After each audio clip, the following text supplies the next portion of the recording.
Hola, me llamo Gabriela Maldonado, soy abogada por la Pontificia Universidad Católica del Ecuador. Actualmente estoy en el libre ejercicio, trabajo con el doctor Felipe Rodríguez Moreno, un abogado que ha llevado el caso de Karina del Pozo, de la Comisión Anticorrupción y algunos casos como el conocido caso de los pases policiales. Trabajo 5 años ya en Derecho Penal, pero no litigo porque recién me gradué y tengo experiencia netamente práctica, por lo que he trabajado conjuntamente con el socio de mi jefe, Felipe Rodríguez, y actualmente me dedico a Derecho Penal únicamente. El caso de Luis Alfredo Garavito es un caso muy famoso dentro de Colombia y llega al Ecuador porque asesina a 4 niños dentro del Ecuador.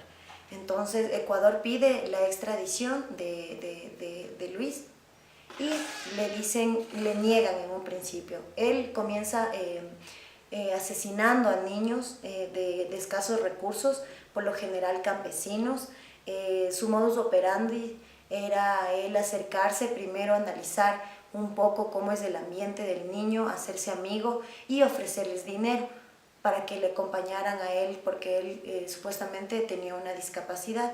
Entonces, a través de que ellos él le daba dinero a los niños, le decía que le acompañe y le ayude a algún lugar determinado. Entonces, en el momento en que el niño accedía, ya en un momento despoblado en donde ya no se encontraba nadie, entonces él comenzaba a agredirles, les golpeaba en el estómago, le daba patadas en la cabeza, les violaba y también después, una vez que les usaba 2 armas, un cuchillo y un destornillador para matarles a los niños.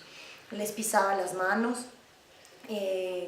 Procedía, una vez que ya los mataba, procedía a cortarles todas sus extremidades.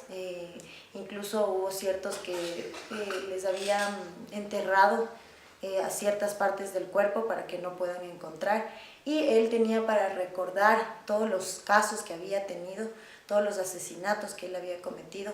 Él anotaba en una libreta con una rayita con cada niño. Entonces, él había matado más o menos alrededor de 70 niños, me parece. Entonces, una vez que a él le cogen, porque le cogen en un delito flagrante, que es en el momento en que tú estás haciendo o realizando el delito, le cogen a él porque 2 niños se intentan escapar de él.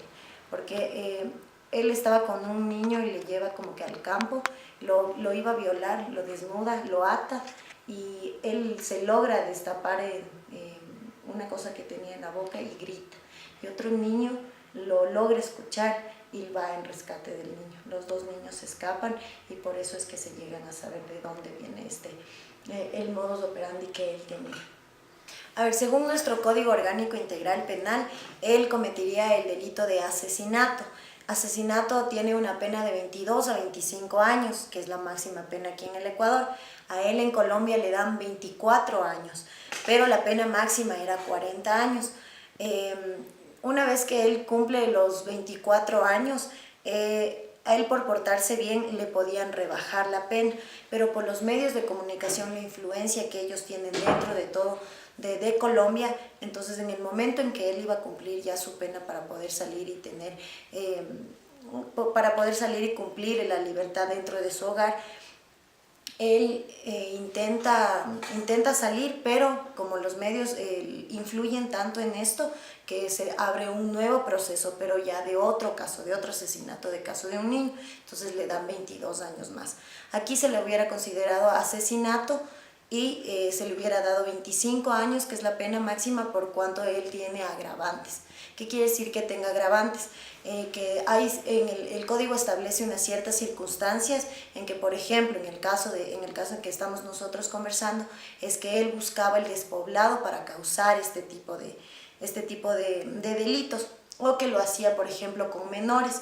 En este caso, que los menores, ellos no estaban en el mismo plano, porque él tenía obviamente mucha más fuerza y un niño obviamente tiene debilidades, entonces se estaba aprovechando de las circunstancias. Entonces eso quiere que sean agravantes. Dentro de este caso se estarían violando los derechos considerados dentro de la Declaración de Derechos Humanos, el artículo 3 y el artículo 5.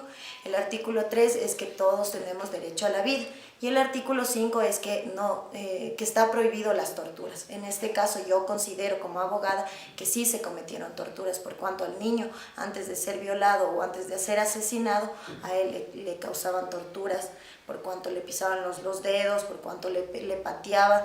Entonces en este caso yo creo que únicamente estos derechos humanos se estarían violentando contra los niños. Ahora hablemos de la extradición. La Corte Suprema de Colombia no acepta, no le extradita a Ecuador por cuanto él ya había cumplido una pena y él ya estaba condenado. Entonces ya tenía un proceso que ya se le había realizado a él y nuestra Constitución dice que no se puede a una persona seguir un proceso por el mismo caso, dos veces por un mismo caso. Entonces, en este caso, como él ya fue procesado en Colombia, la extradición ya no cabía aquí porque él ya había sido procesado e incluso condenado y ya tenía una sentencia y él lo estaba cumpliendo. Es por eso que la Corte Suprema niega a Ecuador y le dice que no le va a extraditar. A ver, según su perfil psicológico, él sí era una persona imputable, puesto que obviamente él tenía un trastorno de personalidad por cuanto él había contado que de niño le había violado el papá de su amigo. Y había también visto cómo le pegaba su padre a su madre, pero nunca le había pegado a él.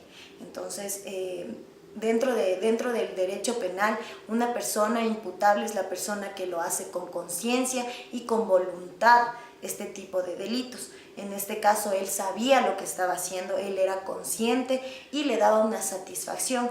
Entonces no se le podía considerar una persona inimputable, que es una persona que tiene ya psiquiátricamente, él no está en sus capacidades y simplemente actúa porque tiene un problema psicológico. En este caso no era así. Por ejemplo, cuando tú estás psiquiátricamente mal, necesitas medicina y no te pueden a ti procesar, eres una persona inimputable. Esto quiere decir que a ti no te pueden juzgar porque no estás en tus 5 sentidos, no tienes conciencia ni voluntad y entonces te mandarían a un psiquiatra o a tener un tratamiento. En este caso él sí era imputable y por esto, porque nunca demostró el abogado de él que él era una persona psiquiátricamente comprobada que tenía problemas o trastornos que podían llegar a consecuencias de este tipo. Según la sentencia, Garavito fue juzgado por 172 asesinatos. Es uno de los asesinos de Sudamérica que ha acumulado tantos cargos por eso. Le dieron la máxima pena, que fueron 40 años, pero como te comentaba anteriormente, le dieron únicamente 24 por portarse bien y todo. Le dieron libertad condicional, pero por los medios le aumentaron 22 años más. En total a él le hubieran dado 1853 años por todos los asesinatos que había cometido. Pero como es la pena máxima 40 años, no se le puede dar más de esto.